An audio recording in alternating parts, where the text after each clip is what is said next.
என் உயிரோடு கலந்த சகோதரர்களே, சகோதரிகளே, அனைவருக்கும் வணக்கம். வாழ்க வளமுடன். இன்றைக்கி நம்ம எடுத்துக்கிட்ட டாபிக் அவமானம். நம்ம எல்லாருமே அவமானப்படுறதுங்கிறத ரொம்ப ரொம்ப ஒரு ஒரு ஒரு கஷ்டமான விஷயம் அப்படின்னு நம்ம நினச்சிட்ருக்கோம். அது உண்மையிலேயே மனசுக்கு கஷ்டத்தை ஏற்படக்கூடிய விஷயங்கள் தான். இதை பற்றி சொல்லுறதுக்கு முன்னாடி என்னோடய அனுபவத்தை நான் சொன்னால் நல்லாயிருக்கும். 1983 அந்த என்னோடய ஸ்கூல், தாத்தா கட்டின ஸ்கூலில் கரஸ்பாண்டண்ட்டாக ஜாயின் பண்ணுறேன். நான் அந்த ஸ்கூலில் தான் படித்தேன். அப்போ கூட நிறைய பேச்சு போட்டிகள்லாம் நடக்கும். எல்லா போட்டிகளையும் கலந்துக்குவேன், தோற்றுருவேன். ஒரே ஒரு தடவை மட்டும் 7வது படிக்கும்போது பேச்சு போட்டியில் 2வது பரிசு கொடுத்தாங்க. இதுதான் எனக்கு ஞாபகம் இருக்குது. இப்போ அந்த ஸ்கூலுக்கே கரஸ்பாண்டன்ட்னா எனக்கு மீட்டிங்கில் நான் பேசணும். ஆண்டு விழா நடக்கும் இல்லையா, இலக்கிய மன்ற விழா. டீச்சர்ஸ்லாம் சொல்லிட்டாங்க, தலைமை ஆசிரியர் சொல்லிட்டாரு. நான் அப்போ 23 வயசு உட்காந்து ப்ரிப்பேர் பண்ணுறேன். நாளைக்கு என்ன பேசணும் அப்படின்னு சொல்லிட்டு ப்ரிப்பேர் பண்ணுறேன். அதை எழுதி வச்சுக்கிட்டு ஸ்டேஜில் போய் உக்காந்துருக்கோம். எனக்கு டைம் கொடுக்குறாங்க. அதை பேச ஆரம்பித்து மைக்கை பிடிக்கும்போது என்னமோ தெரியல, ஒரு பயம் அப்படியே வேர்த்து விறுவிறுத்துருச்சு. அதை படித்து வச்சுருந்தது மறந்து போச்சு. பப்பன்னு உளர ஆரம்பிச்சிட்டேன். அப்புறம் இப்படியே தட்டு மாதிரி அந்த பேப்பரை படிச்சிட்டேன்.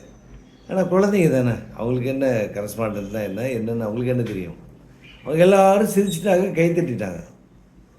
ஒன்றும் சொல்ல, கொஞ்சம் மாதிரி இருக்கமாக தான் இருந்தது மனசு. அன்றைக்கி ராத்திரிலாம் ரொம்ப மனசுக்கு வலிச்சுது, அவமானமாக இருந்தது.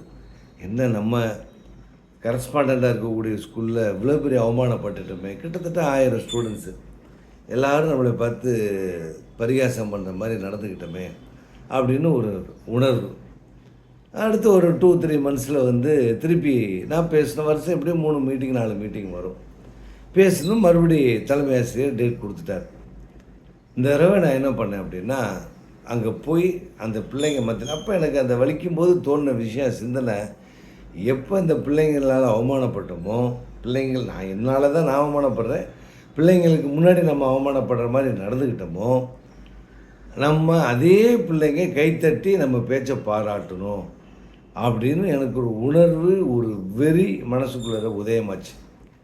அப்போ அடுத்த மீட்டிங் வரும்போது அதை எழுதி என் வீட்டு கண்ணாடி முன்னாடி நின்று நானே எனக்குள்ளே ரிஹர்சல் பார்த்து பல நாள் அதை பயிற்சி பண்ணி நான் வாழ்க்கையை ஆரம்பித்தேன். இன்றைக்கி பல ஸ்கூலில் பேசுகிறோம். நியாயமாக உங்களுக்கு இப்போ யூடியூப்பில் பேசுகிற அளவுக்கு, உங்களோட பழகிற அளவுக்கு எனக்கு ஒரு வளர்ந்ததுக்கு காரணம் அன்னைக்கு நான் ஏற்பட்ட அவமானம்தான். அப்போ நம்ம நிறைய மாணவர்கள்ட்ட நான் பார்க்கும்போது சரி, மற்றவர்கள்ட்ட பேசும்போது சரி, கூட்டத்தில் கேள்விகள் கேட்கும்போது யாருமே பதில் சொல்கிறதுக்கு தெரியும், ஆனால் கூச்சப்படுறாங்க. சொன்னால் அது தப்பாக போச்சுன்னா மற்றவங்க ஒரு மாதிரி பார்ப்பாங்களே, சொல்லிட்டோம் அப்படின்னோம்னா அதை அந்த இடத்துல போய் நம்ம யாராவது கிண்டல் பண்ணுவாங்களே. என்ன கூட்டத்தில் பேசினாவே அங்கே இருக்கிற ஃப்ரெண்ட்ஸ் போக்குவரத்து, ஏப்பா அவன் பெருசாக பேசிட்டான் பார் அப்படிங்கிற மாதிரி பேசி அவனை அவமானப்படுத்துவாங்களே, நம்மளை கிண்டல் பண்ணுவாங்களே அப்படிங்கிற ஒரே காரணத்துக்காகவே நிறைய நம்ம மக்கள் தெரிஞ்ச விஷயத்தை கூட கேட்கறது, சந்தேகமான விஷயங்களுக்கு கேட்கறது, பதில் சொல்கிறது எதுவும் இல்லாமல் அமைதியாக உட்காந்துடுறாங்க. இது ரொம்ப ரொம்ப ரொம்ப தப்பு. என்ன காரணம்? கூச்சங்கிற ஒன்று, அடுத்து அவமானப்பட்டுருமோங்கிற பயம் ஒன்று. தயவு செஞ்சு அதை மாற்றிக்கிங்க.